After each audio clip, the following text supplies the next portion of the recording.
김치. 우리가 조사한 게 아니라 발효? 그러면 저들한테 애들한테 먹여야 되는데 그 먹일 제상제를 바르라고 하는데 그 김치를 갖다가 하는 거예요. 얘네들이 주목한 거지. 한국, 일본, 중국을 주목하면서 거기에서 김치라고 하는 부분을 나오게 된 거예요. 김치에서 조사해 보니까 김치만 조사하는 게 아니라 그 나라에, 대한민국의 나라에 이 병들이 언제 침범해가지고 어떤 일이 벌어진 것까지도 찾아놔야지만 근거 자료라고 하는 부분이 형성되는 거예요. 우리나라 사람들이 김치 맵고 짜고 하는 김치를 먹었는데 김치에 대한 걸 조사하다 보니까 우리나라의 사스라고 하는 것이 6번 정도를 침범했는데 이때까지 죽은 사람이 없어. 사스에 의해서.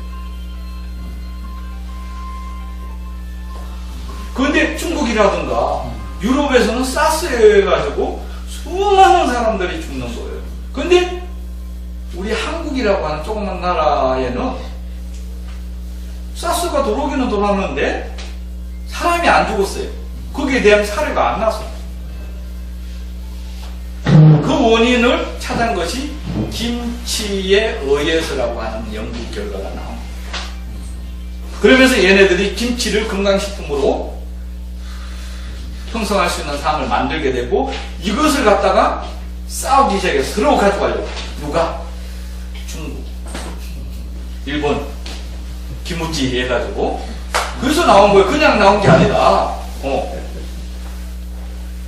그렇게 나온 거예요.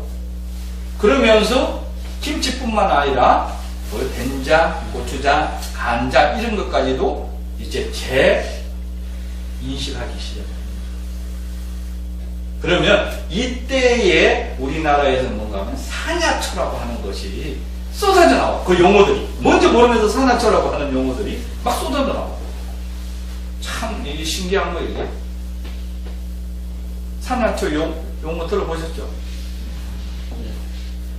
이게 처음에 제가 17년 전, 10년 전, 17년 전, 15년 전 강의하러 갈 때 산야초 물어보면 산야초가 하나가 따로 있는 줄 알았어요. 전부 다. 근데 거기에 대한 의미를 모르고 산야초라고 하는 풀이 따로 있는 줄 알았어요. 그 산야초가 따로 있는 게 아니라 매산자 써요. 산에 나는 매산자, 덜자자, 덜에 나는 거. 풀조차. 산에 덜에 나는 풀. 그러면 이것을 모으는 총칭하나? 그럼 풀 중에서도 안에 들어가는 과일이 달려있는 것도 있는 것이 그러니까 과일 열매, 뿌리 종류, 열매 종류, 줄기 종류 모든 것을 총칭을 하는 거예요. 모든 것을. 야생인 재료들을 총칭을 하는 것을 산야초라고 해요. 이게 잘 쓰지도 못하면서 그거 뭔지 모르면서 산야초라고 하는 부분은 막 쏟아져 나와요. 그런데 여기서 이제 중요한 것이 뭔가 하게 되면 산야초라고 하는 것이 우리가 이때까지 알고 있는 건 풀, 잡초 이거 있는데 재조명 받기 시작해요. 그럼 약초가 있었죠. 약초 많이 써왔던 약초. 그러면 이 약초라고 하는 것을 하면서 약초라고 하는 부분으로서 국한시켜 놓은 것이 뭔가 하게 되면 이걸 만든 사람이 신농씨라고 하는 사람이에요. 신농씨라고 하는. 이분이 약초만 체계화시킨 게 아니라 농사 짓는 방법도 체계화시켰어요. 그래서 농사의 아버지라고 하기도 하고 약초의 아버지라고 하기도 해요. 그래서 여기에 대표적으로 쭉쭉쭉 뭐 본초강령이라든가 한계내경이라든가 그것을 갖다가 조금 더 해가지고 허준이 쓴 동의보감 원리들 이런 것들이 형성한 거예요. 그러면 이것들은 결국 뭐냐면 약초가 될 수가 있었고 잡초가 될 수 있는 것은 어디에서 근거하냐게 되면 시대에 병이 치유할 수 있는 병이 있냐 없냐. 약성이 시대에 가장 요구하는 걸로 돼 있으면 약초가 되고 별로 거기에 대한 그게 없으면 풀이 되는 잡초가 되는 거예요. 근데 시대가 발전되면서 병이 많아지게 되고 그죠? 여러 가지 형태가 형성되면서 그런데 약초라고 하는 것은 주목을 받으면서 뭐예요? 뭐가 없어졌냐 하면 기능이 없어졌어요. 왜? 재배 방법이 잘못. 처음에 야생이었죠. 이것도 약초도 야생이었죠. 그죠? 수요가 늘어나니까 뭐예요? 많이 재배해야 되잖아요. 그죠?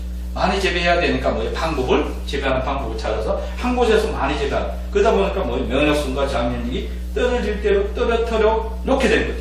원인이. 지금 와서. 그럼 여기에 대한 대안이 뭐냐? 가 나온 것이 산약초고의 야생인 이걸로 면역성과 장면이 야생인 이것은 뭐 태풍부터 시작해 지 멋대로 자라온 거잖아요. 그러면 어마어마한 면역성과 장면을 갖추고 있는 풀이에요.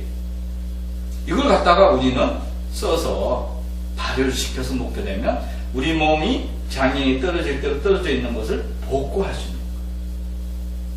이 부분에서 나타나기 시작한 거예요. 산약초라고. 그러면 산약초를 가지고서 뭐예요? 발효를 시켜서 효소를 만들거나 장아찌를 만들거나 김치를 만들게 되면 이때까지 뭐예요? 농사 지은 걸로 먹다가 면역성 장애에 떨어진 것을 제 DNA에 정보를 집어서 재활성화시키는 작업들을 형성할 수 있는 계기가 되는 겁니다. 이 부분으로 산야초라고 하는 부분이 나오게 되고 생명의 근원인 효소라고 하는 부분이 나타나기 시작합니다. 이러면서 급속도로 이제 효소라고 하는 것이 막 쏟아져 나왔는데 이걸 태클을 걸었어요.